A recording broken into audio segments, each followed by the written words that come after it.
bueno, del capítulo 20 de Mateo, capítulo 20. Y al final estuvimos compartiendo lo que dice la palabra en Mateo 29, donde habla acerca del ciego que salió de Jericó, o que al salir de Jericó, el Señor, pues, fue el ciego, pues empezó a clamar.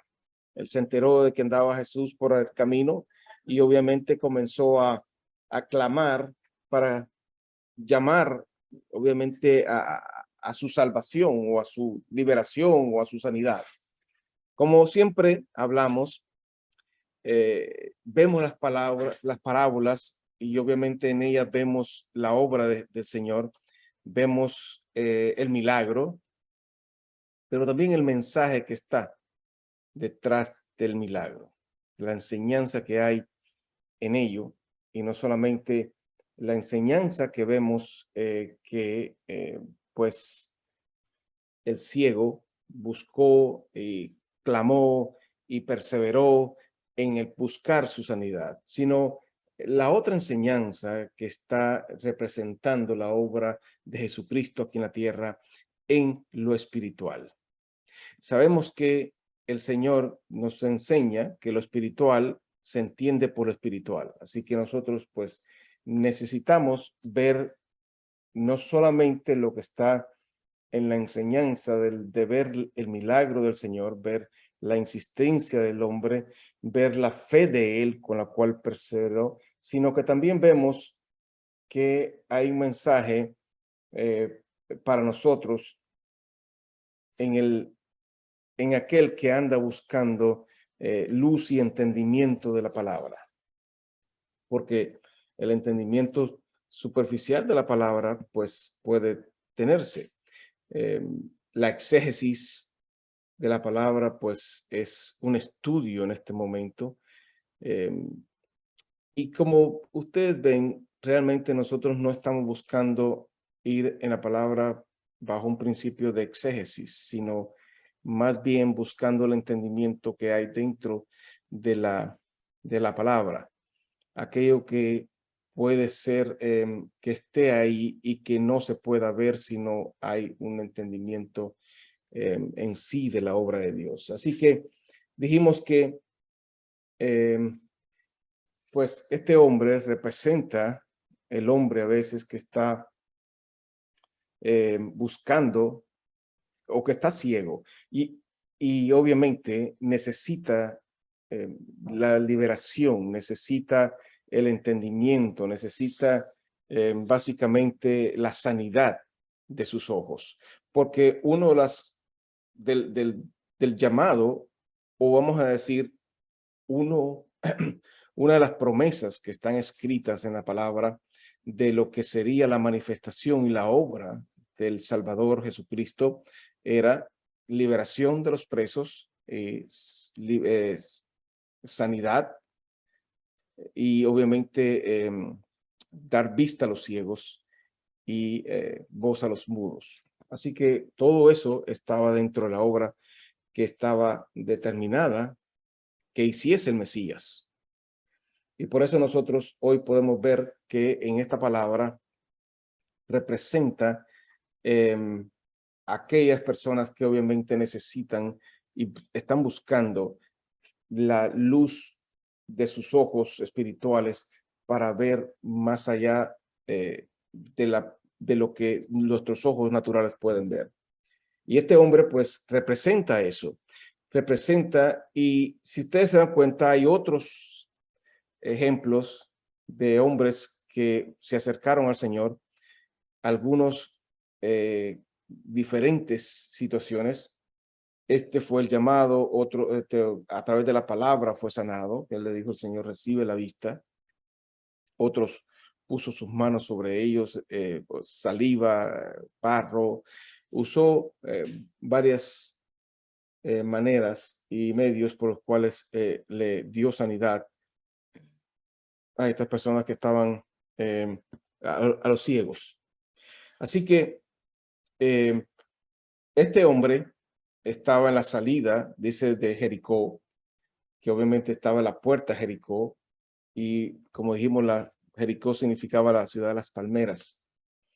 Este hombre estaba sentado mendigando, y muchas veces así estamos nosotros a las puertas del refrigerio. La palmera es el refrigerio, la provisión, el descanso.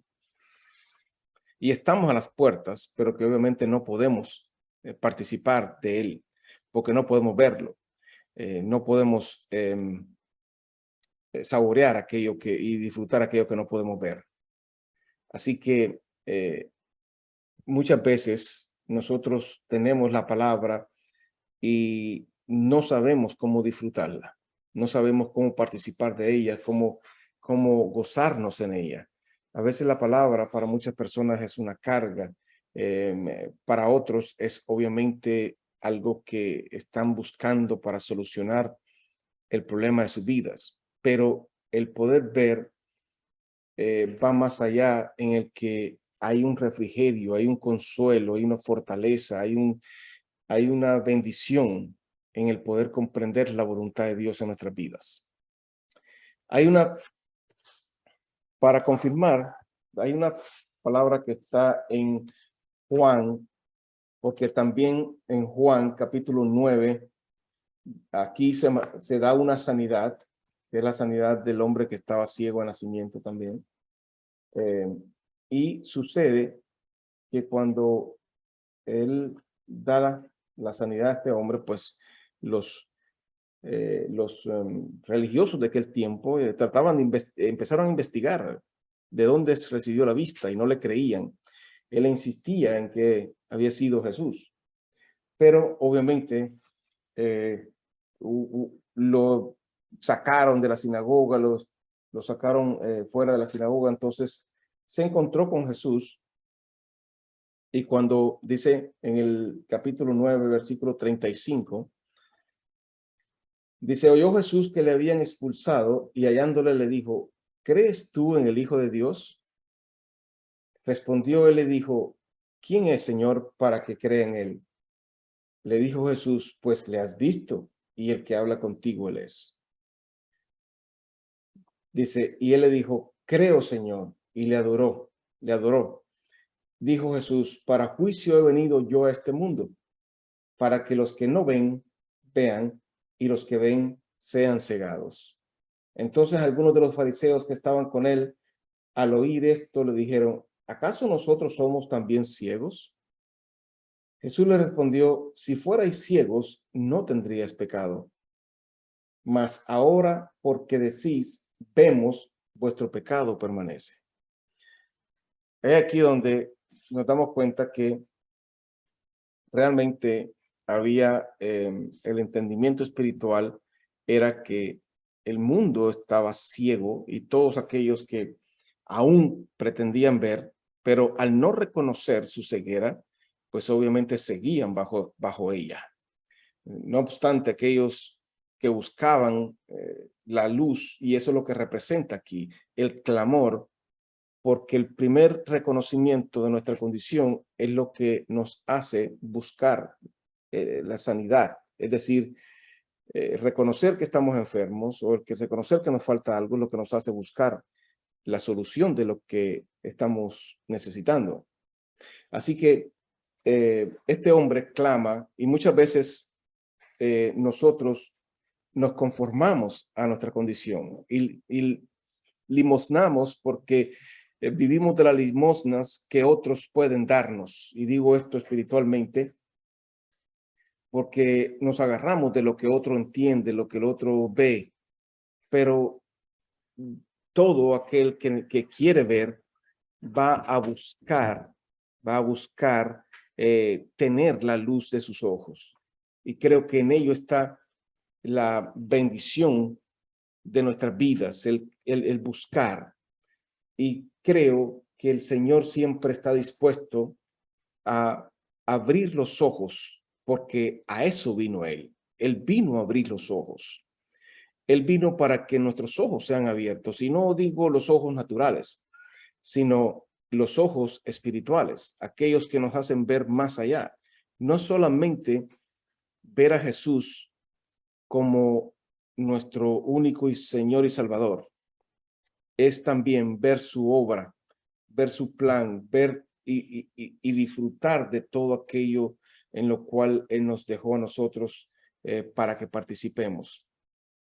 Pablo decía que entre los que han alcanzado madurez, pues se habla sabiduría, y decía sabiduría no de este mundo, ni de los príncipes de este mundo, sino aquella que obviamente está dada bajo la administración espiritual para nuestras vidas. Y él es, hay algo interesante que nosotros nos damos cuenta de todo esto, y es que una cosa es alimentar nuestra mente con la enseñanza, alimentar nuestra mente y nuestro conocimiento con lo que tomamos de la palabra. Pero lo que a veces no nos damos cuenta es ¿cómo dijera esto? Lo que cada uno de nosotros recibimos es el Espíritu de Dios. Por lo tanto, el Espíritu se alimenta de Espíritu, y el Espíritu es el que se es suministrado por medio de la fe a nuestros corazones. Así que cuando nosotros entendemos la palabra, es la manifestación misma del Espíritu, pero es el gozo que suministramos al Espíritu y la fortaleza y la confianza, aunque muchas veces no se pueda percibir mucho en nuestro entendimiento, vamos a decirlo de esa manera, como que no entiendo mucho, como que todavía no está muy claro, porque nunca va a estar perfectamente claro. Eso hay que decirlo, porque Pablo dijo, vemos oscuramente y vamos, obviamente, mejorando nuestra visión. En algún momento el Señor sanó a un ciego y dice que le puso las manos sobre él, los dedos, las manos sobre los ojos, y que el ciego empezó a ver. Empezó a ver, vio las cosas como sombras, pero no veía bien hasta que volvió a tocar otra vez los ojos a él. Y esto es el progreso muchas veces que nosotros tenemos, en los cuales podemos a veces ver las cosas como sombras, oscuramente, hasta que vayamos viendo claramente. Pero perfectamente, pues no llegaremos a ver exactamente, porque hay muchas cosas que se van quedando. Y hay algo interesante, que nunca tenemos todo, porque todos somos un cuerpo. Y la gloria de todo esto es la dependencia que tenemos unos de otros. Y esto sería lo perfecto, y por eso sería acostumbrar a la iglesia a buscar su crecimiento, a buscar que le sean abiertos los ojos. ¿Por qué? Porque en ello está la edificación mutua. Y esa es la parte importante, porque el que piensa que todo lo puede recibir, pues está mal. El principio es que dependamos unos de otros, pero si no hay mucha gente buscando el verdadero entendimiento, pues la edificación se ve defectuosa. Así que no se trata solamente de alimentar nuestro conocimiento, porque esa parte es la más fácil. Lees la Biblia, te aprendes la Biblia, eh, conoces lo que está escrito, y eso te ayuda. Pero cuando hay revelación, hay crecimiento en, en la fortaleza y el cimiento de tu vida espiritual. Vamos a decirlo de esta manera. Un ejemplo que obviamente no pudiera ser generalizado, pero ¿cuántas personas Quizás, yo no sé si tú conoces algunas, pero tú no tienes idea de cuántas personas han llegado a ser cristianos y han tenido mucho conocimiento de la Biblia y después se han ido para ser musulmanes. Otros han regresado al catolicismo. Otros eh, se han ido a los testigos de Jehová. Entonces, tú dices, ¿pero cómo? Bueno, porque eso mismo, porque simplemente tuvieron conocimiento, pero no revelación. Por eso la revelación de la voluntad de Dios es muy importante, porque la revelación da sustento y fundamento al espíritu. Nunca vas a estar tan fuerte y tan firme hasta que puedas tener revelación. Y por eso Pablo habla de la madurez, porque en la revelación está la madurez. Hay inseguridad en el solo conocimiento, porque hay algo interesante. Tú puedes tener memorizado los versículos bíblicos. Dios está conmigo. No debo tener miedo porque el Señor me acompaña. Él me sustenta, Él me provee, Él está abriéndome caminos. Y eso muchas veces te lo repites y lo repites y lo repites y te lo dices y te lo dices y lo escribes y esto y todo. Pero esa sensación interna que te produce ansiedad, que te produce inseguridad, temores, es la que tratas de bloquear con lo que tú sabes de la palabra. Entonces, trata de bloquear esa lucha que tienes interna, que te produce ese temor, esa incertidumbre, esa inseguridad. La tratas de atajar, bloquear, debilitar con el repetir la palabra. Y te pones a repetirla. Pero yo te aseguro que si tu espíritu tiene la revelación de la presencia de Cristo en tu vida, no pasaría eso. No quiero decirte que no tienes revelación, sino entre más revelación hay, más seguridad hay en tu vida. No tienes que repetir la palabra como un papagayo, ni gritarla, porque cuando viene para arriba de ti, no te va a poder mover. Yo te aseguro que no te va a poder mover.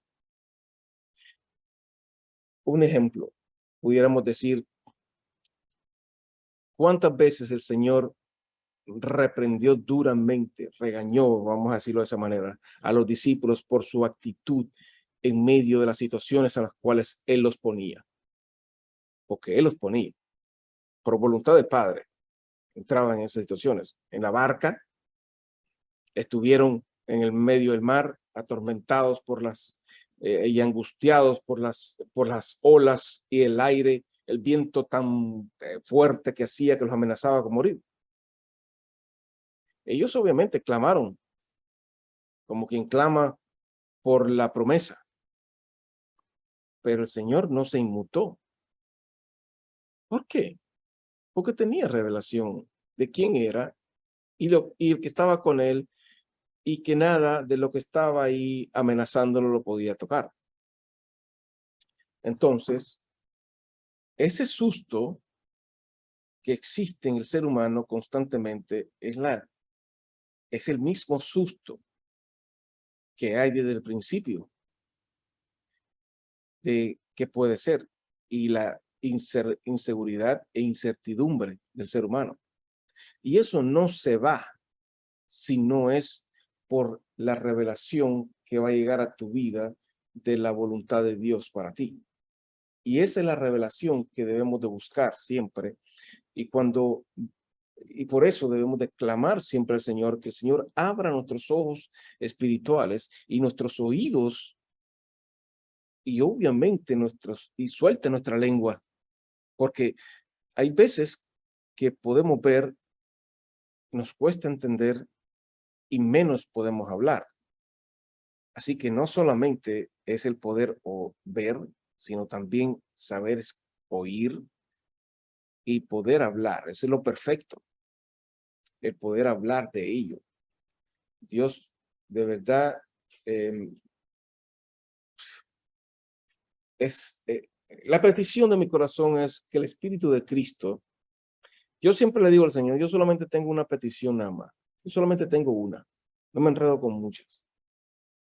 Solamente tengo una sola petición al Señor. Las demás se las dejo a mi esposa. Y la petición única que yo tengo es que el Espíritu de Cristo me enseñe o básicamente ser llenado del Espíritu de Cristo, el Espíritu de Jesús, para que me lleve en su justicia. Esa es la única. No, yo no tengo peticiones al Señor. Esa es la única. Con eso me basta. Y como dije, las demás se las dejo a mi esposa porque ella tiene muchas. Y obviamente, en esa petición está lo que viene a ser la provisión de tu sustento, de tu firmeza, de tu capacidad para poder tener la seguridad y la firmeza, para que no te sacuda cualquier situación, cualquier adversidad, cualquier problema. Y yo creo que así como este hombre clamó al Señor, así debemos de clamar nosotros, porque cuando creemos que vemos es cuando estamos mal, porque nunca vamos a ver como es suficiente ver. Así que, como yo siempre digo, somos ignorantes porque nunca llegamos a conocer todo. Así también no dejamos de ser ciegos porque nunca vamos a ver suficiente. O Dios quiera que pudiéramos llegar a ver bastante, pero tampoco vamos a llegar a ver todo. Por lo tanto, creo que nuestro camino siempre va a ser buscar el ver, buscar el oír. Y lo único que nos da eso es el Espíritu de Cristo, el cual, igual que al Señor Jesús, le dio entendimiento de la voluntad del Padre, le dio seguridad en su camino, le dio poder para llevar a cabo la obediencia y no permitió que en ningún momento el temor lo invadiera para dejar de hacer lo que tenía que hacer, no importa lo que fuera. Por eso no hizo caso cuando le dijeron, ¿cómo vas a permitir tú que te pase eso? Sino que al contrario, lo decía con toda seguridad, va a suceder esto, esto y esto y esto conmigo, y me van a hacer esto y esto y esto cuando llegue a Jerusalén. No había problema.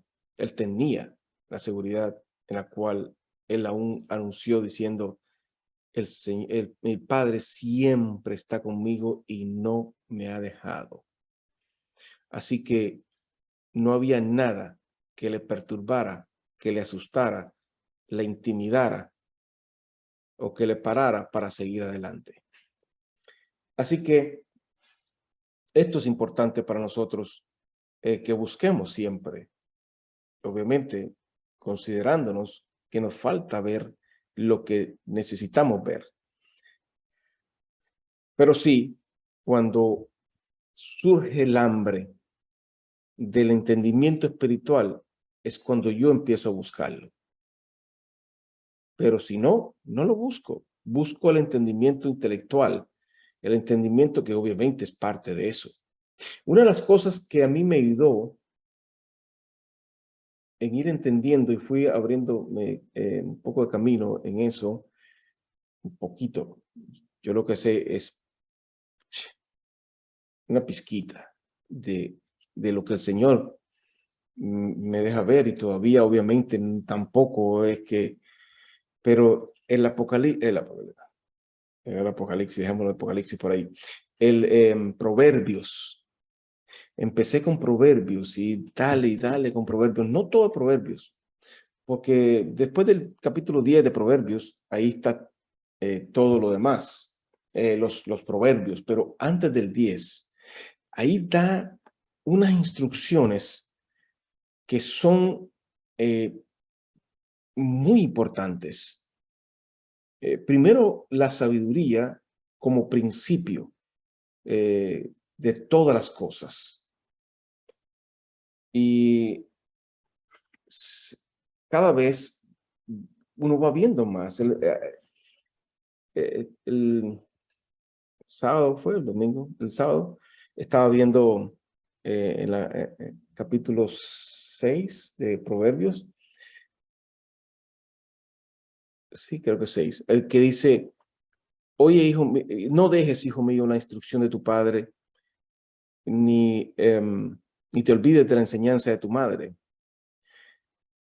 Porque dice, no te olvides, hijo mío, de la instrucción del mandamiento de tu padre, no dejes la enseñanza de tu madre, átalas a tu cuello, dice, y átalos a tu corazón y enlázalos a tu cuello. Dice, te guiarán cuando andes y hablarán contigo. Ya se me olvidó. Aquí estoy en otra cosa. Pero bueno, déjame ir un momentico aquí. Proverbios, porque esto es parte importante.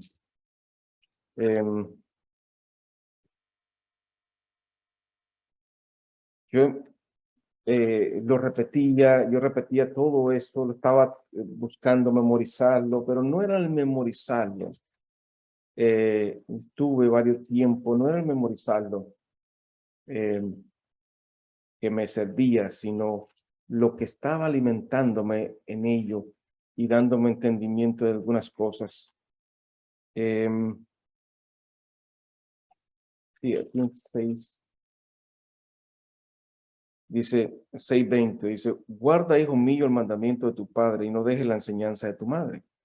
Átalo siempre a tu corazón y enlázalo a tu cuello. Te guiarán cuando andes y cuando duermas te guardarán. Hablarán contigo cuando despiertes.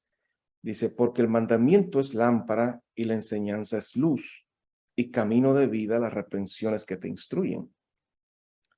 Para que te guarden de la mala mujer, de la blandura de la lengua de la mujer extraña. Y dice, no codicies su hermosura en tu corazón, ni ella te prenda con sus ojos, porque a causa de la mujer ramera el hombre es reducido a un bocado de pan. Y la mujer caza la preciosa alma del varón. ¿Tomará el hombre fuego en su seno sin que sus vestidos ardan? ¿Andará el hombre sobre brasas sin que sus pies se quemen? Y por ahí, no voy a entrar en eso, pero esto tiene una enseñanza que nada tiene que ver solamente con lo que pudiera decir aquí de la mujer ramera y la mujer extraña y del adulterio. Hay algo que está ahí que tú cuando lo empiezas a ver, te das cuenta que la instrucción que Dios da es, por ejemplo, el mandamiento del padre y la enseñanza de la madre es, el padre obviamente es el que ahora nosotros tenemos como padre, el Dios, y la madre es la iglesia.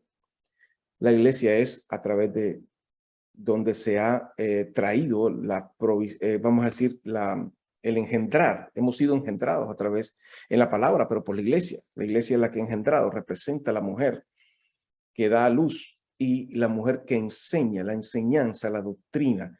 Tiene que estar siempre fundamentada, el mandamiento y la doctrina.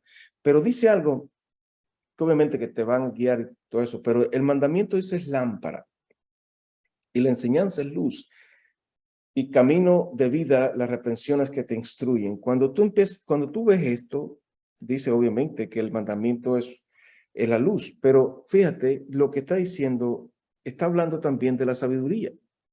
Y es como te representa, para darte un entendimiento, la sabiduría la inteligencia y la obediencia. Te dice, como una lámpara es el mandamiento y la luz que emana es la inteligencia. O sea, lo que te refleja a ti es la inteligencia.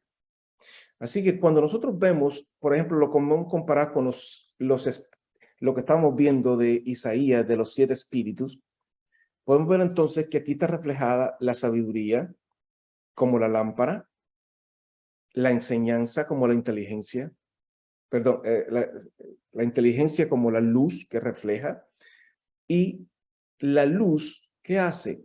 Te muestra el camino, que es el consejo. El consejo es el que te lleva por el camino. El espíritu de fortaleza es el que te lleva en él, que te hace guiarte en él. Obviamente, cuando tú te das cuenta de esto, te está hablando de todo en sí en la sabiduría. ¿Por qué?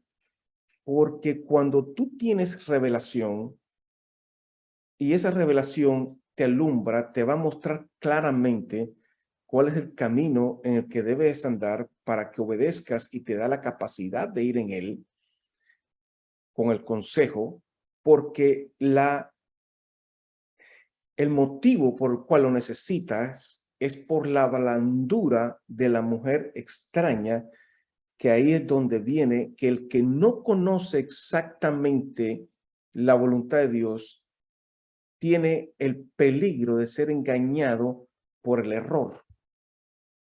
Porque si tú no tienes exactamente el conocimiento y el entendimiento de Dios, si la sabiduría no te alumbra para ver la obra de Dios y te muestra el camino por el cual debes andar, entonces el engaño estaría demasiado,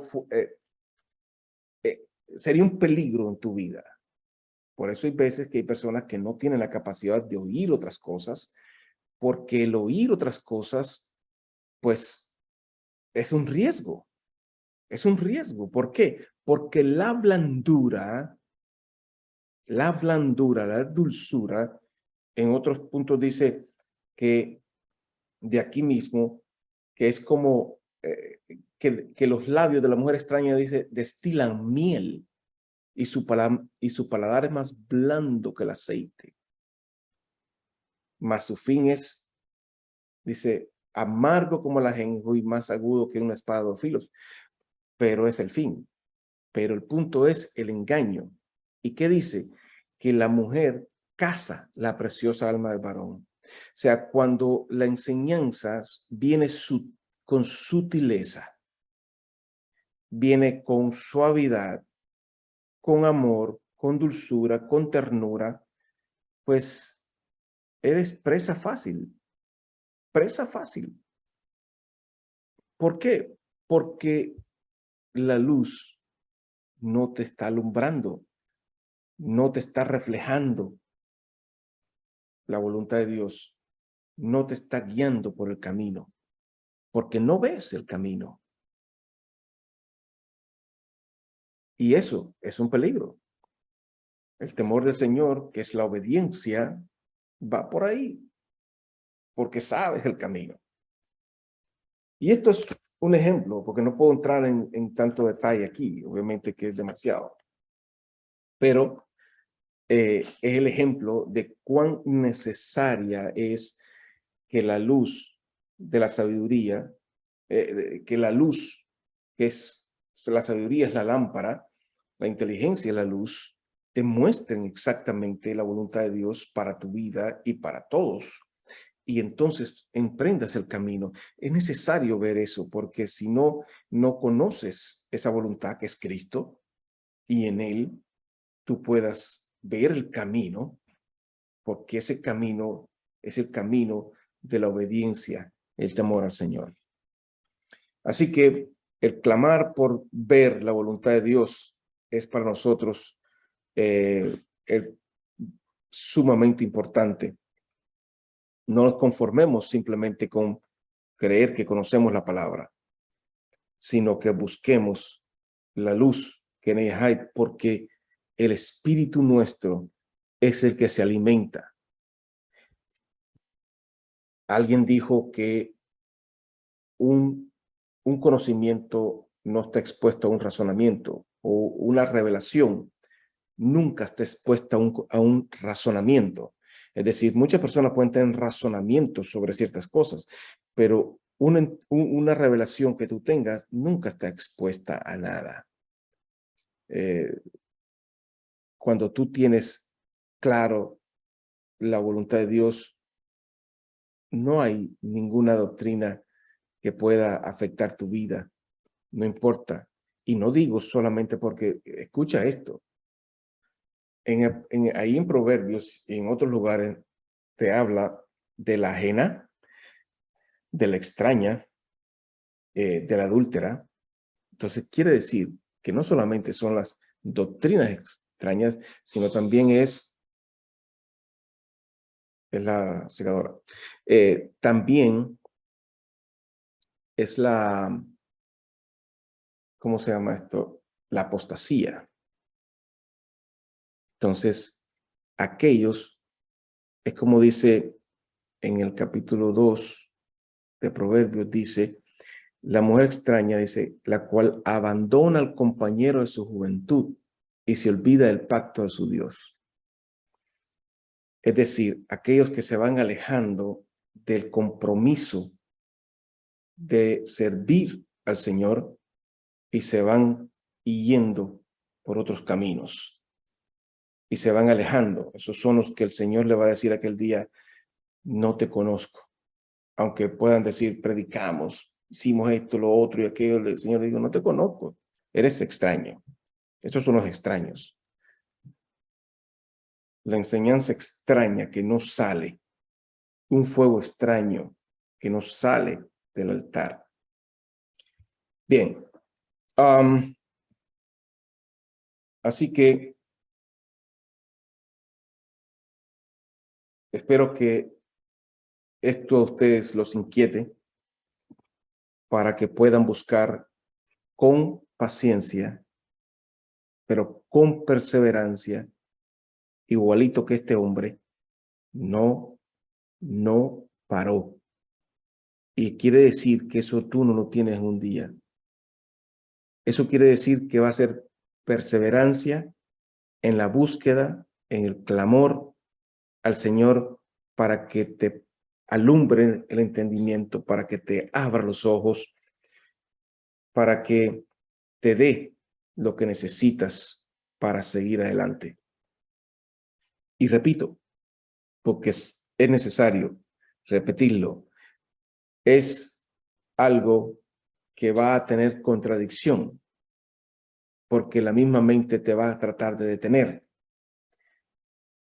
te va a tratar de decir, esto no se puede, esto no es para ti, o tú no entiendes, o tú no sabes, ten cuidado, esto no es así. Cada vez que tú intentes, pues habrá muchos tratando de detenerte, y no digo personas, porque quizás las personas ni se van a dar cuenta de lo que tú estás buscando, pero aquellos que están a veces, que ven, y tu misma carne, que no, a veces no quiere, porque te voy a decir algo, la carne no quiere el crecimiento de tu espíritu porque sabe que entre más crece tu espíritu, más muerte llegas a ella. Y digo muerte, es impotencia de control, de dominio, más sujeción llega a su vida. Así que entre más el espíritu se levanta, más la carne tiene que menguar, así que la carne no le va a gustar y siempre se levanta con aquella vocecita que dice, tú no vas a poder, esto no es así, ten cuidado porque tú sabes lo que vas a ver, no se sabe si es correcto, yo creo. Y ahí es donde nosotros establecemos la confianza en el Señor, que dice también en Proverbios, algo muy bueno que tengas que oír. Dice, Él provee de sana sabiduría a los rectos. No te preocupes por lo demás. Si tú eres recto, dice Él provee de sana sabiduría a los rectos. A los que no son rectos, es una sabiduría chimba, como dicen por ahí. Y no sé lo que quiere decir mucho. No voy a hacer que sea una mala palabra, pero pichurra, vamos a decirlo así, ¿no? Algo que no es bueno y que te desvía a lo que no está bien. Así que decimos entonces que el proceso de buscar entendimiento y sabiduría de Dios no es un proceso de un día para otro, pero tenemos tiempo. Tenemos tiempo. Si emprendemos el camino de salirnos de donde mendigamos, si tú te levantas de donde mendigas entendimiento a buscar el entendimiento, pues ese camino a veces es largo, a veces es más corto, pero siempre va a tener obstáculos. Y no puedes rendirte, y es algo que va a suceder en algún momento, que poco a poco, y vendrá en donde te disfrutes el poder ver la obra de Dios. Bien, luego, espero que esto te quede en tu corazón y te inquiete. Cuando en el capítulo 21 dice, cuando se acercaron a Jerusalén y vinieron a Betfagé, al monte de los olivos, Jesús envió 2 de sus discípulos, diciéndoles, id a la aldea que está enfrente de vosotros, y luego hallaréis una asna atada y un pollino con ella, desatadla y traédmelos, y si alguien os dijere algo, decid, el Señor lo necesita, y luego los enviará. Todo esto aconteció para que se cumpliese lo dicho por el profeta cuando dijo, decid a la hija de Sión, he aquí tu rey viene a ti manso y sentado sobre un asna, sobre un pollino, hijo de animal de carga. Y los discípulos fueron e hicieron como Jesús les mandó. Y trajeron el asna y el pollino y pusieron sobre ellos sus mantos, y él se sentó encima, y la multitud, que era muy numerosa, tendía sus mantos en el camino, y otros cortaban ramas de los árboles y las tendían en el camino. Y la gente que iba de delante y la que iba detrás aclamaba diciendo, Hosana al Hijo de David, bendito el que viene en el nombre del Señor, Hosana en las alturas. Cuando entró él en Jerusalén, toda la ciudad se conmovió, diciendo, ¿quién es este? Y la gente decía, este es Jesús, el profeta de Nazaret de Galilea. Bien, aquel día les comenté algo de esto, de la entrada de Jesús a Jerusalén. Y les decía lo que representaba así acerca de Jesús montando el asno, como nosotros podemos entender, esto estaba escrito en Zacarías, capítulo 9, versículo 9, que ahí lo dice en la Biblia también. Ahora, esto igualmente lo podemos ver nosotros como algo que era la manifestación de un cumplimiento, ¿correcto? Porque cuando aquí dice, esto es lo que dijo el profeta. Entonces nosotros podemos decir, el profeta dijo, he aquí tu rey viene montado sobre un animal de carga, humilde, manso y humilde, en paz. Esto lo podemos tomar nosotros como el cumplimiento de esto. Pero además del cumplimiento, que es una señal para nosotros segura de que Jesús no vino aquí y anduvo conforme a lo que él quiso, sino que él anduvo cumpliendo el plan que había sido establecido para él desde el principio, antes de los tiempos. Así que él vino en el cumplimiento de aquellas cosas que ya estaban determinadas para él. Esto nos da seguridad, porque no fue la aparición de una persona, de alguien que predicó y después dijo lo que dijo y desapareció. Esto vemos que es un plan específico, preparado, el cual estaba ya determinado y anunciado que sucedería. No fue ni siquiera en oculto y para que apareciera, sino que estaba claro y en todo dicho por los profetas lo que él haría. Así que vemos que es la manifestación de la humildad también, obviamente, porque llega en contradicción a lo que los apóstoles, perdón, la enseñanza de los escribas decía y los fariseos, que pues él era un profeta que vendría a ser una persona que tendría un liderazgo religioso, un liderazgo para sentarse obviamente en el trono, como un hijo de David, como un rey. Así que eso estaban esperando ellos para que viniera a derrotar a aquellos que estaban subyugándoles y obviamente fuera sentado en el trono, que estaba siendo usurpado en ese momento por Herodes, que no era realmente judío. Pero obviamente el plan era diferente.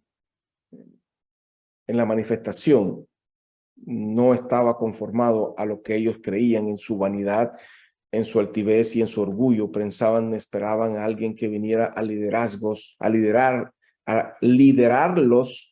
para liberarlos de esa esclavitud en la cual estaban. Y ellos siguieran en su misma maraña y en su mismo mal. No obstante, el Señor venía como un libertador, pero de aquel que los oprimía y los esclavizaba en su corazón. Aquel tirano que era Satanás, el cual los manipulaba como títeres, pero ellos tenían la visión en la parte terrenal, que eran los romanos, pero no eran los romanos los que gobernaban sobre ellos, eran el diablo y su mal, el cual gobernaba sobre ellos.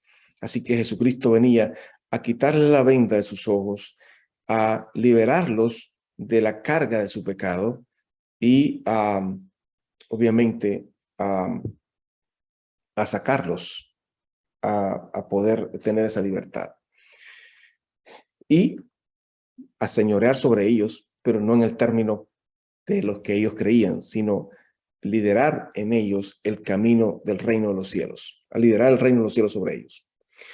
Así que el animal él llega a representar esa humildad, pero como vuelvo y repito, no solamente representaba la humildad por montarse en un asna, por entrar montado en un burro. No, sino que realmente era lo que estaba representando. Y como siempre, nosotros podemos ver que en la enseñanza siempre hay por ejemplo, Pedro y Santiago hablan del animal irracional en el cual el hombre se convierte al no entender el propósito de la voluntad de Dios. Toda persona que está fuera de Dios es básicamente un animal porque la escritura lo dice. Un animal irracional porque no tiene capacidad de razón, la razón verdadera, la razón del entendimiento en sabiduría, sino tiene un razonamiento terrenal, animal y diabólico, dice la palabra. Ahora, ¿de dónde viene la representación del animal? Nosotros cuando vemos sigo con el Apocalipsis atravesado. Cuando nosotros vemos en el Génesis que el hombre peca y obviamente es destituido de la gloria de Dios. Pero el hombre lo primero que hace obviamente es hacer delantales de las hojas de la higuera, que después vamos a ver eso ya más adelantico. Pero lo que sucede después de que hubo toda la situación y el castigo sobre ellos, sucede que dice en el capítulo 3, versículo 20 de Génesis, que dice que y llamó Adán el nombre de su mujer Eva, por cuanto era la madre de los vivientes. Y dice, y el Señor Dios hizo al hombre y a su mujer túnicas de pieles y los vistió. Algunos dicen que era el primer sacrificio que el Señor hizo, pero realmente no es así. Obviamente dice de animales, no dice ni siquiera de qué tipo de animales es que le hizo la piel, porque no era el punto de un sacrificio, porque los sacrificios no se llegaron a efectuar sino hasta la ley. Y obviamente eran representación, habían ofrendas que se hacían, pero no sacrificios de redención de pecados, sino ofrendas.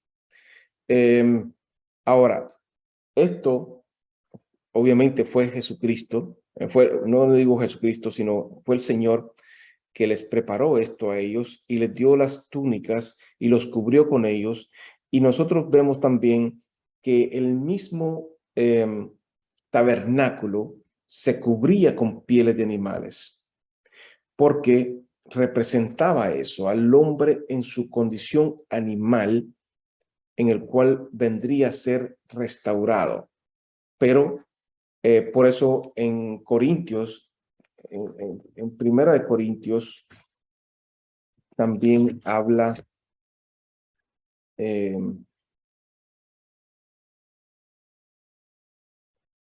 Pablo, 1 Corintios 15. A ver si lo encuentro aquí. 1 Corintios 15.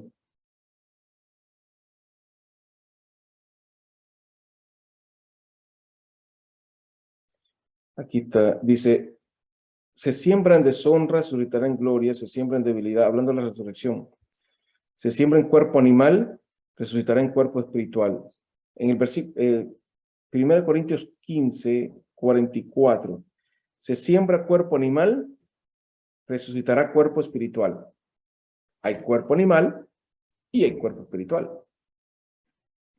Entonces, aquí vemos que la escritura representa al hombre sin Dios y aún así su carne como el cuerpo animal, el terrenal. Y comparado, obviamente, aquí lo compara con el espiritual. El espiritual es Cristo, no solamente en su cuerpo, en su espíritu, sino en su cuerpo, porque ya es el cuerpo espiritual. Es el cuerpo que ya ha sido absorbido por el espíritu, por lo tanto es incorruptible, es incontaminable, por lo tanto es un cuerpo espiritual. No está hablando del espíritu en sí, sino que de un cuerpo, el cuerpo espiritual, el cual ya es transformado por medio de la resurrección. Y Cristo, después de que resucitó, pues ya antes tenía el cuerpo, obviamente, que recibió de María, que era el cuerpo natural, humano, animal, y después recibió el cuerpo espiritual a través de la resurrección. Así que el hombre es tomado como un animal y es el hombre en su condición animal el que es un animal de carga. ¿Por qué? Porque siempre va cargado. Por eso el Señor dice, todos los que estéis cargados, trabajados y cargados, bueno, representa el animal el animal de carga. Eso es realmente el hombre. Porque también una de las cosas que el Señor le puso como castigo es trabajarás y te ganarás el sustento con el sudor de tu frente. Así que ese entendimiento lo podemos comprender aquí, que el animal en el cual Jesús se montó no estaba representando la humildad en sí como tal por montarse en un burro, sino estaba representando en que el burro, que es un animal de carga, no por decir la palabra burro, porque aquí dicen en la versión antigua no menciona burro, sino que dice animal de carga, de trabajo. Eso es lo que dice, no, en el original. Así que este animal de carga estaba representando al hombre. ¿Y por qué entrar en él a Jerusalén? Porque él no andaba en burro, él andaba a pie. Así que entra ahí porque representa lo que el Señor venía a hacer. Él venía a traer la solución, o él era el que llevaría al hombre a introducirlo a la Nueva Jerusalén. Ayer estuvimos hablando de la Nueva Jerusalén, en la cual nosotros venimos a hacer ladrillos, venimos a hacer fundamentos, venimos a hacer construcción en ella. Ya no vemos a la Nueva Jerusalén como aquella ciudad donde vamos a ir a habitar, sino vemos que la Jerusalén realmente somos nosotros. Esa Jerusalén gloriosa, la cual Dios ve y nos ve a nosotros como piedras preciosas. Así que representa entonces la introducción del hombre animal que viene a ser glorificado porque sobre él va, o para entrar el hombre tiene que entrar sobre él la sabiduría, la justificación y la santificación. Porque el Señor fue hecho para nosotros sabiduría, justificación, santificación y redención. Así que sobre él, sobre el hombre que ha sido un animal de carga, irracional, pues es introducido a la Nueva Jerusalén porque en él está ahora la justicia, la sabiduría, la redención y la santificación. Y por eso el hombre puede entrar a la Nueva Jerusalén, porque obviamente lleva el yugo del Señor. Y la gloria de todo esto, obviamente, al ser introducidos, todo el mundo se manifiesta gritando.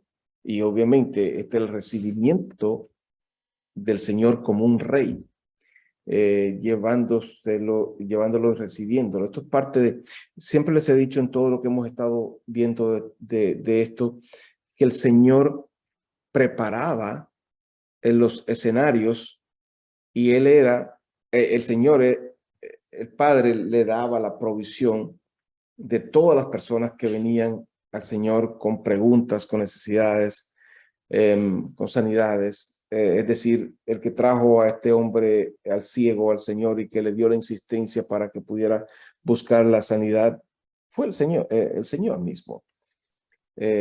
Como un centurión habla de una manera que el mismo Señor declara que ni siquiera en Jerusalén había alguien que hablara de esa manera. Entonces, ¿por qué este hombre podía hablar de esa manera si realmente no tenía ningún entendimiento de Dios?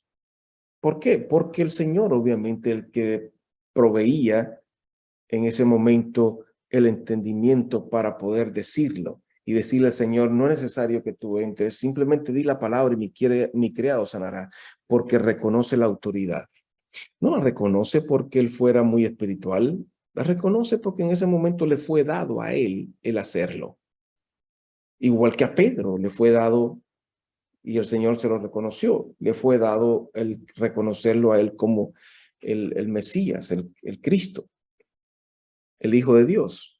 Así que le fue dado en ese momento y por eso que le fue dado podían las personas hablar.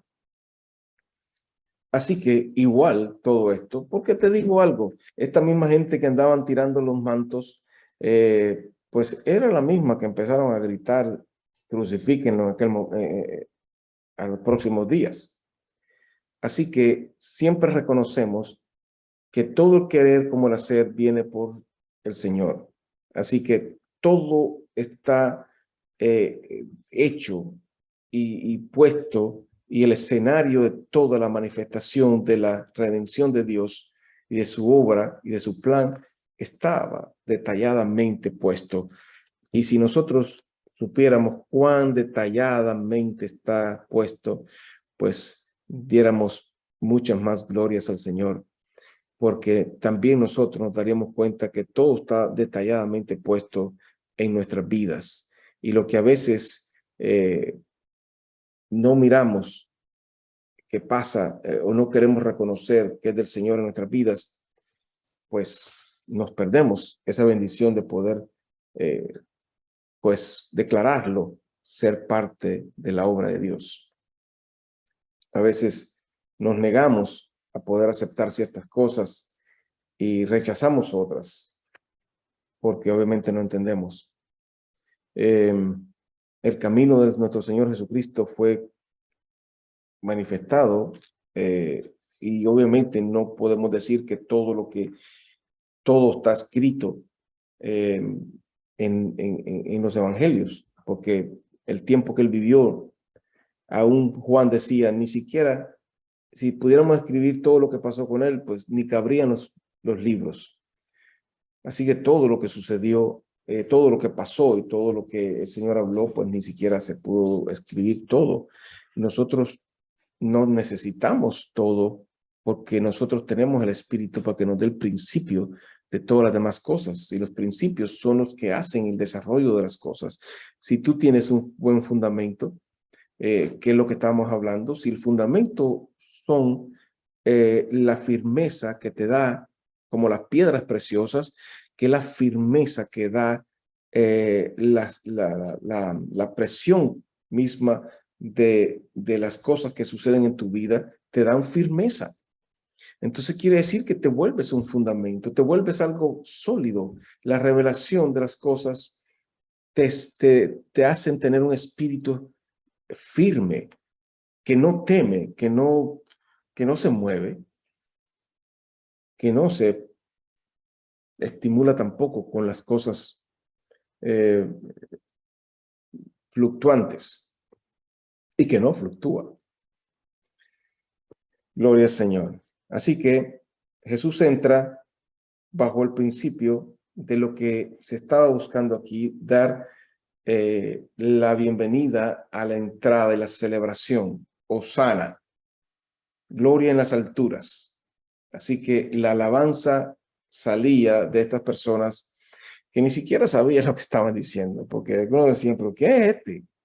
¿Quién es este? Ni siquiera lo conocían. Algunos lo conocían, otros no, pero como ahí estaba la obra de Dios que nos dejaba saber a nosotros que Él en aquel tiempo fue testimonio para los que estaban ahí, que Él era el hijo de David, el prometido que vendría a ser el hijo de David según la carne.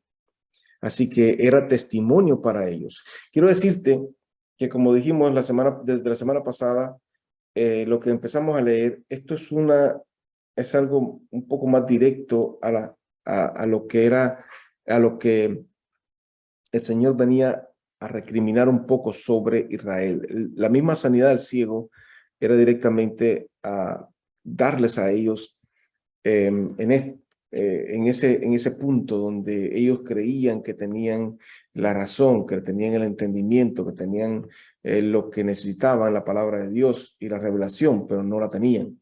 Ellos creían que la tenían, pero no la tenían. Por el Señor les habla de esa manera, pero viene a sobre ellos y entra en Jerusalén para mostrar que la promesa de la obra de Dios para ellos venía a ser manifestada y venía a ser porque Dios venía a introducir al hombre a su reino, a su gloria, que es la nueva Jerusalén, la iglesia, la gloriosa, la bendita.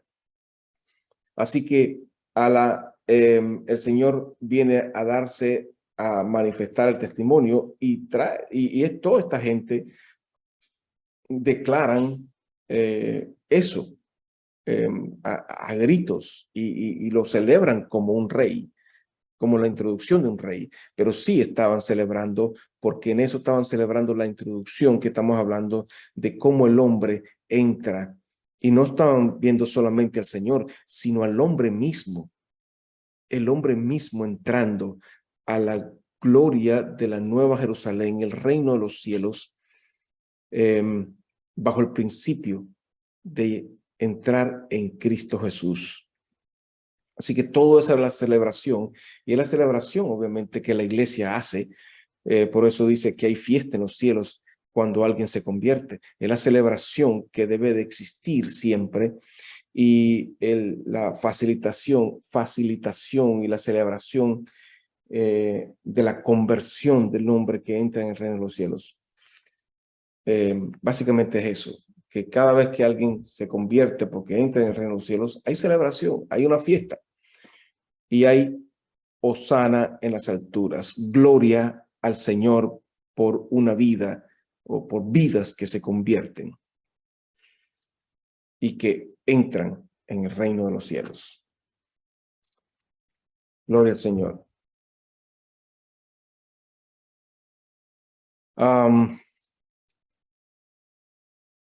Después de eso, el Señor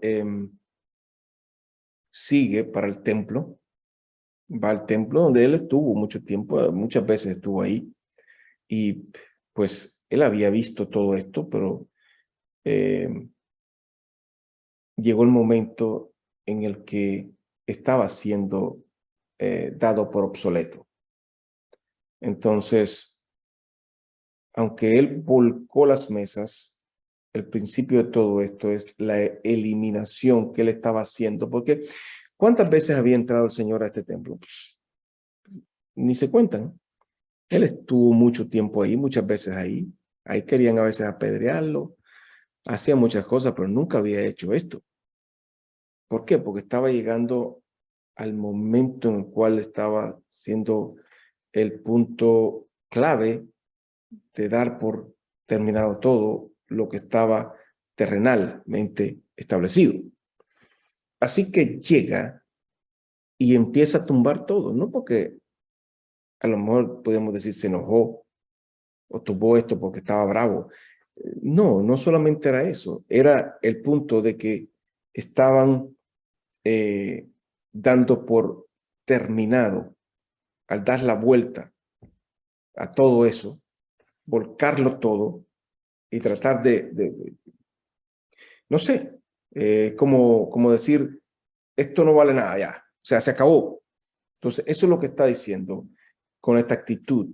Él no llegó porque, ¿qué iba a hacer él tumbando mesas y tumbando lo que estaba ahí? No iba a hacer nada. ¿Resolvía tumbando las cosas? No resolvía nada. Pero en el entendimiento de las cosas espirituales, estaba dando por terminado lo que ya era obsoleto en poco tiempo. Por lo tanto, no valían más ni las monedas, ni las palomas, ni nada, porque obviamente las monedas eran los que se daban, cambiaban las monedas para dar el tributo al templo, las palomas eran el sacrificio de los pobres, que ahí abundaban mucho. Toros no muchos llevaban, solamente los ricos quedaban a veces. Pero las palomas eran el sacrificio de los pobres. Ahí habían pobres y ricos dando palomas, por lo miserable que eran. Pero el punto es de que él estaba dando ese principio, por lo que dijo, escrito está, mi casa, casa de oración será llamada, mas vosotros lo habéis hecho cueva de ladrones. O sea, como dije, estaba ya determinado y estaba dicho, por lo tanto, estaba dando ya por obsoleto. Ustedes la convirtieron en esa condición, pues, de todas maneras, queda obsoleta. Ya no hay necesidad de más nada, o sea, ya no va a servir de nada. Porque dice, mi casa es casa de oración, es decir, de convivencia, de relación, de clamor.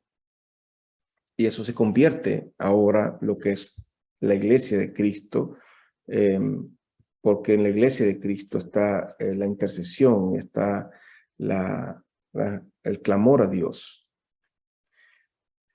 Porque ahora Cristo es el templo, la iglesia, básicamente, Cristo es el templo de Dios y la iglesia es el templo de Cristo. Porque así como Dios está en el Hijo está en la iglesia. Así que siguió la algarabía, el clamor, y vinieron, dice, a él en el templo ciegos y cojos y los sanó. Porque ese es el principio de la obra de él, sanar la ceguera y el impedimento de avanzar. El cojo representa la imposibilidad de poder avanzar en el camino del Señor. Pero los principales sacerdotes y los escribas, viendo las maravillas que hacían y a los muchachos aclamando en el templo y diciendo Hosana al hijo de David, se indignaron porque obviamente era era una declaración exclusiva para el Mesías, el hijo de David. Eso era exclusivo, no había, se indignaron como quien dice, es una blasfemia, ¿no? Que estén diciendo eso. Y le dice, pero oye lo que estos están diciendo. Como que tú te estás dando cuenta de lo que ellos están diciendo sobre ti. Y le dice, ¿nunca leíste que de la boca de los niños y de los que maman perfeccionaste la alabanza? Esto quiere decir que la verdadera alabanza viene de un corazón que ha sido convertido, un corazón perfecto. Y sabemos que perfectos solamente son aquellos que han sido nacidos de nuevo en Cristo Jesús. Y como dije, lo dice lo de niños porque estábamos hablando anteriormente, la introducción al nuevo nacimiento, el hecho de que el Señor, hay una celebración, hay una alabanza, porque están introduciendo, Jesús está introduciendo al hombre al reino de los cielos, por lo tanto hay una celebración y una glorificación a Dios. Por eso estos son los niños que entran en el reino de los cielos, los cuales son recibidos en la alabanza que ellos dan, es una alabanza de gloria verdadera, porque obviamente viene del nuevo nacimiento, de la nueva criatura en Cristo Jesús, aquellos que traen una alabanza verdadera de agradecimiento por la vida que ahora han recibido después de resucitar de entre los muertos, por haberse convertido a Cristo a través de el sacrificio que él hizo en la cruz del Calvario. Así que los niños son los nuevos convertidos, que obviamente alaban con un corazón sincero, un corazón de verdad, porque han nacido a la vida, han sido sacados de la muerte a la resurrección de los vivos, a la inmortalidad del Evangelio. Gloria al Señor.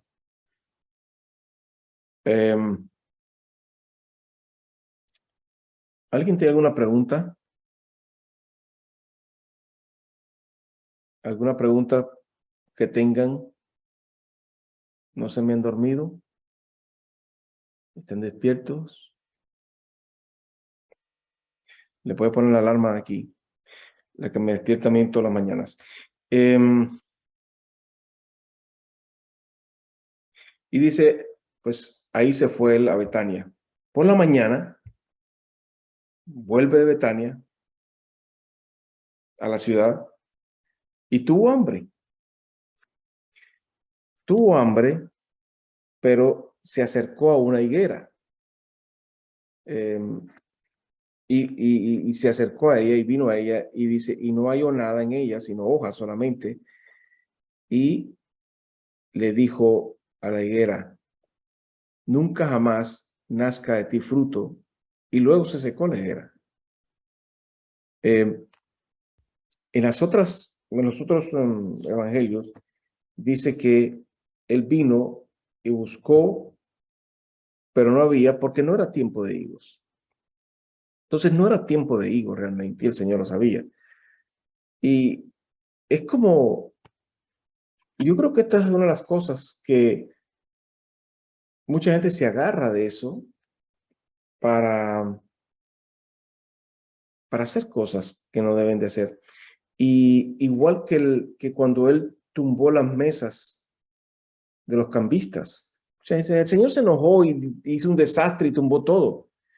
Pero el hablar así es porque realmente no saben el verdadero significado de por qué lo hizo. Entonces, las personas lo ponen como que él lo hizo porque se enojó después de ver que estaban vendiendo el negocio y las cosas y agarró y arrasó con todo eso ahí dando tumbos y tirando patadas por todos lados. Eso lo hace la persona que no tiene entendimiento de qué significaba que el Señor tumbó las mesas. No las tumbó porque se enojara, las tumbó porque era parte de lo que él venía a hacer. Eliminar lo que estaba corrupto, lo que nunca pudo ser realmente santo, porque no tenía un principio de santidad y que no podía. Igual que la higuera. Yo oí a alguien decir algo como esto. Dice, imagínate el nivel, no sé cómo decirlo, pero lo voy a decir de esta manera, el nivel de orgullo que esta persona tiene al ponerse él sobre Jesús en lo que él dijo. Porque él dijo así, Jesús, el Señor, dijo, dio una mala enseñanza. No, no fue así. Dijo, dio un mal ejemplo para hablar de una buena enseñanza. Es decir, él determina que el Señor usó un mal ejemplo al maldecir la higuera. Yo no voy a decir nada, pero obviamente esas palabras son de una persona que no tiene ni idea realmente de por qué el Señor maldijo una higuera. Es como ni andaba tumbando mesas por tumbarlas o por enojo, ni tampoco andaba maldiciendo árboles porque le daba la gana. Porque si fuera así, yo tengo uno ahí. Hace rato que yo lo hubiera maldecido porque se muriera. Y de verdad que ese se lo merece. Pero a veces digo, da sombra. Y los pájaros se sientan ahí. Pero, por otro lado, me fastidia cuando tengo que recoger las hojas. Pero bueno, no ese es el punto. El punto es que el Señor no es estúpido, ni es iracundo. No es iracundo para andar tomando mesas, ni tampoco es estúpido para andar maldiciendo árboles. De ninguna manera. Entonces, este señor, que me estoy aguantando para no decir nada, que reúne miles de gentes, no puede detenerse boca para decir y poner en esa posición de él juzgar al decir que el Señor dio un mal ejemplo. Escucha esto, le está poniendo mal, que el Señor hizo mal. Eso ni siquiera se da cuenta. Él está juzgando al Señor por lo que hizo y condenándolo como que hizo algo malo. Interesante. Y sigue ahí. Entonces, él dijo que había hecho un mal ejemplo, porque obviamente porque el Señor quería dar una enseñanza de fe, pero usar un mal ejemplo, tenía que usar otro. No era un ejemplo, no era un ejemplo, era hablando de realmente el hombre. ¿Qué fue lo que el hombre usó en el primer momento de verse desnudo cuando pecó en el jardín del Edén? ¿Qué hizo el hombre? Se hizo delantales de hojas de higuera. El Señor sabía que no había frutos, no era tiempo de frutos. No era un inmigrante ahí, ni una persona conocida, sabía que no había frutos. Así que él venía a decir que nunca más serviría las excusas como cubierta para cubrir la desnudez. Esto es como las excusas que ellos dieron fue la mujer que me diste, y la mujer miró más para atrás y dijo la serpiente. Entonces todo el mundo se excusó, hicieron sus cortinas y se escondieron. El Señor, después de que los fueteó y les dio cosas, y que es interesante ver que en cada una de ellas está detallado, muy detallado las cosas que son en el hombre, pero eh, después de eso los cubrió con las pieles, pero ellos se hicieron delantales porque la excusa y la impotencia del hombre siempre, la excusa es algo que el hombre siempre presenta como un motivo por el cual no seguir al Señor. No puedo. Eh, el hecho de la imposibilidad, ¿ves? Que cubrió el que se escondieran, el temor, porque ya estaban, se sentían desnudos, se sentían indefensos. Entonces eso les daba cobertura. Y cuando el Señor llega a la higuera, es para decir, nunca más nadie se va a cubrir contigo. Y no es porque la higuera, el árbol, sino estaba representando que el hombre ya no buscaría la excusa. Acuérdate que la hoja significa las palabras, pero en este caso, con lo que ellos cubrían su desnudez, es con la excusa. Entonces, nunca más nadie tendrá excusa. Y por eso es que la higuera se secó, porque representaba que ya es ese árbol de excusas, ya no te proveería excusas a ti para poder seguir al Señor o andar en la voluntad de Dios o recubrirse nuevamente de la gloria de Dios. Por eso es que cuando los discípulos se sorprendieron, la respuesta de él es, no se secó inmediatamente, ¿no? Que cuando regresaron, porque lo vemos en Marcos, ¿no? Él les dijo, si tuvieras fe y no dudares, esto es lo que va a pasar. ¿Me entiendes? No es solamente el hecho de decir esta es una enseñanza de fe, sino esta es la enseñanza de la vida del que se entrega en Dios, que todo es posible si lo puedes creer y que nada es imposible para Dios. Así que puedes hacer esto de la higuera por medio de la fe. Si lo crees en tu corazón, no encuentras excusas. Dejas las excusas, quitas las excusas de los lados, haces a un lado toda excusa de que no, que es muy difícil caminar el evangelio, que es imposible porque porque esto, porque el otro, porque aquello. Las dificultades, le dice, y le puedes decir a este monte, quítate y échate en el mar, vete para el mundo, porque tú eres del mundo, apártalo para poder caminar. Esa es la enseñanza verdadera, que el Señor busca que nosotros entendamos. Podemos sacar de ahí la enseñanza de la fe, que no dudar, porque es la fe.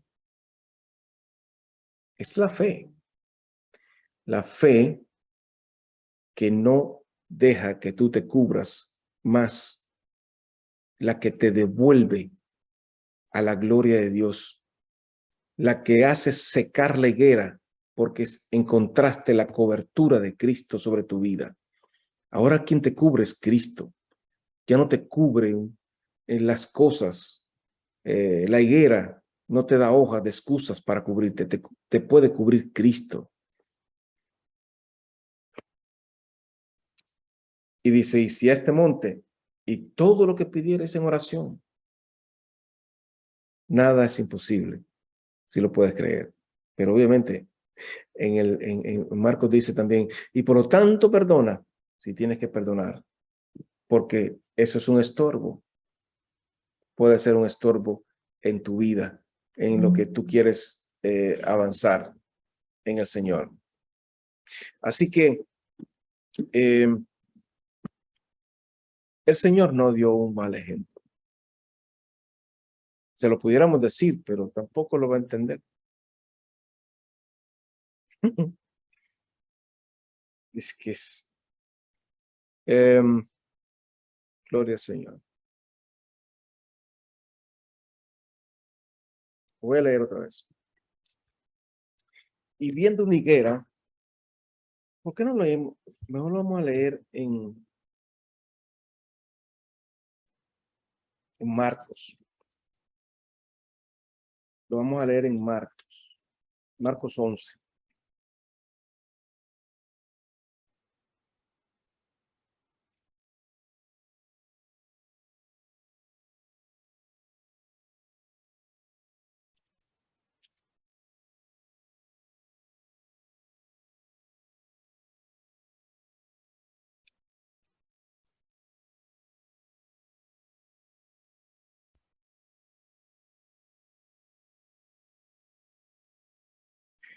Dice en Marcos 11:20. Pasando por la mañana, vieron que la higuera se había secado, porque él fue cuando iba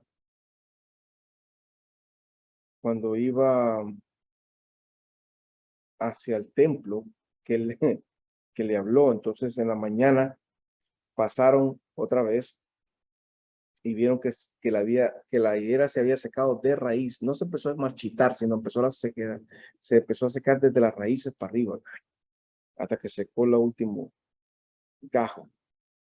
Entonces Pedro, acordándose, le dijo: Maestro, mira la higuera que maldijiste se ha secado. Respondiendo Jesús le dijo: tened fe o tened la fe de Dios. Porque de cierto os digo que cualquiera que dijera a este monte, quítate y échate en el mar, y no dudara en su corazón, sino creyere que será hecho lo que dice, lo que diga le será hecho. Entonces, por eso es que él menciona las palabras, porque ya deja de ser la palabra negativa, excusa, que antes te recubría tu debilidad, tu inseguridad, tu temor, todo era con lo que te cubrías. Y no digo solamente del mundo, porque el mundo se cubría con todo, pero aquella gente que estaba buscando hacer la voluntad de Dios se cubría con todo esto. O sea, vemos que ellos nunca consideraron que podían vivir perfectamente, simplemente se creían que estaban cubiertos porque se cubrían con ese razonamiento que ellos pensaban tener, que eran excusas y razonamientos que los cubrían en su desnudez, incapacidad y todo lo que pudieran pensar que tenían. Así que por eso le dice: tened la fe de Dios, que ahora viene a nosotros para darnos la cobertura, como dije, de Cristo en nosotros, y que ahora no tenemos ya ese temor delante del Señor, ni tampoco esa vergüenza, sino que ya nos podemos parar y dice, como dice Pablo también en Hebreos, entrar confiadamente al trono de la gracia. Así que ya no somos de los que tienen la vergüenza, cubriéndose con sus excusas y sus razonamientos, sino de los que tienen fe para tener la cobertura del velo que fue roto, que es la carne del Señor. Así que, por lo tanto, todo lo que se pueda presentar, la excusa y todo eso, dice, échalo fuera, sácalo, elimínalo, hazlo a un lado y mándalo para lo que él va a funcionar, el mundo. El mundo sí funciona ahí. Así que no dudes en tu corazón. No dudes en tu corazón, porque en tu corazón debe estar la seguridad de lo que Dios ha hecho en tu vida, de la obra que ahora es en ti, del recubrimiento de Dios en tu vida. Él es el que te devolvió la cobertura a tu vida, te devolvió tu protección. Eso es la gloria del Señor te cubre ahora, que es Cristo, la gloria del Señor. Así que quita todo árbol de higuera, montes, imposibilidades a un lado. Échalo fuera. Gloria al Señor. Y luego, por eso dice, así que, por tanto, digo, todo lo que pidierais orando, creed que lo recibiréis y vendrá. Y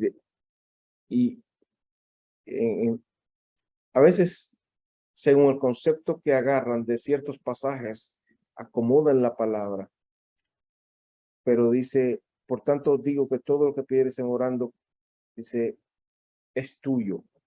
Creed que lo recibiréis y es tuyo. Es la obra de lo que Dios está haciendo en tu vida, porque lo que pidas, pedirás lo que es parte del plan de Dios en tu vida, de tu herencia. Y cuando estáis orando, perdonad. Importante que el perdón sea un principio sobre nuestras vidas para que no haya estorbo. Y eso es lo que el Señor está buscando.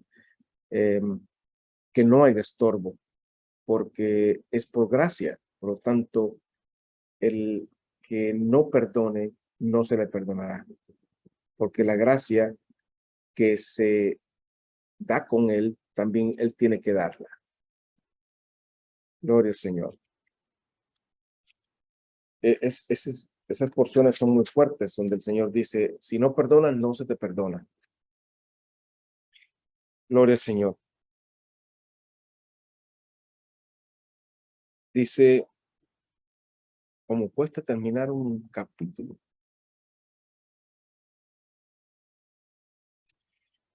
Cuando vino Jesús, cuando vino al templo, los principales sacerdotes y los ancianos del pueblo se acercaron a él mientras enseñaba y le dijeron, ¿con qué autoridad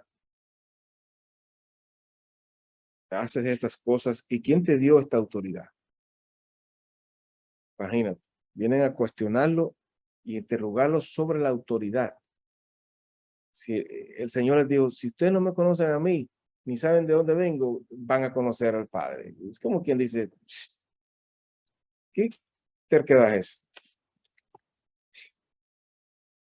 Le respondió el Señor y les dijo, yo también os haré una pregunta. Y si me la contestáis, también yo os diré con qué autoridad hago estas cosas. El bautismo de Juan, ¿de dónde era? ¿Del cielo o de los hombres? Ellos entonces discutían entre sí, porque obviamente bobos no eran. Diciendo, si decimos del cielo, nos dirá, ¿por qué pues no le creíste? O sea, ellos mismos se amarraban ahí. Y si decimos de los hombres, pues vamos a tener que servir de target aquí con toda la, porque eso sí tenían una puntería con la onda, una puntería con la piedra, cuando ponían el ojo ponían la piedra, no hacían otra cosa que practicar piedra todo el día, porque todos tienen a Juan como profeta. Y respondiendo a Jesús, dijeron, no sabemos. Pues la respuesta del Señor fue la misma. Él también les dijo, tampoco yo diré con qué autoridad hago estas cosas. Qué interesante. Qué manera de bloquear a alguien para no decirle algo, ¿no? Así que el Señor los conocía, sabía quién eran, sabían la hipocresía de ellos y sabían su maldad. Ellos no habían aceptado a Juan porque no creyeron en el anuncio que hizo, que él hacía del arrepentimiento, no se arrepintieron. Así que el Señor les bloquea una pregunta a ellos que no eran, él se las respondía porque en otros pasajes él les decía siempre, lo que yo hablo no viene de mí. El Padre es el que habla en mí, el que hace las obras en mí. Así que él es el que echa fuera o echa fuera los demonios con el dedo de Dios. O sea, él lo decía públicamente. Pero en este caso ellos vinieron a interrogarlo y el punto no era la respuesta, sino ponerlos a ellos en evidencia también de su condición. Porque al ponerlos en ese punto, los ponía en la evidencia de que ellos pues no habían rechazado a Juan como una enseñanza de Dios, porque no lo querían reconocer, porque no lo reconocieron. Obviamente simplemente se excusaron en decir, no lo sabemos.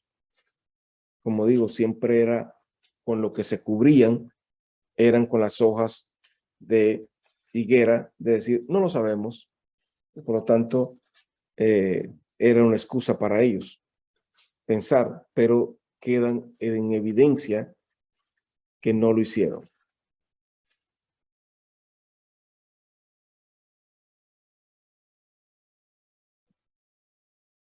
Yo no sé aquí por qué sale en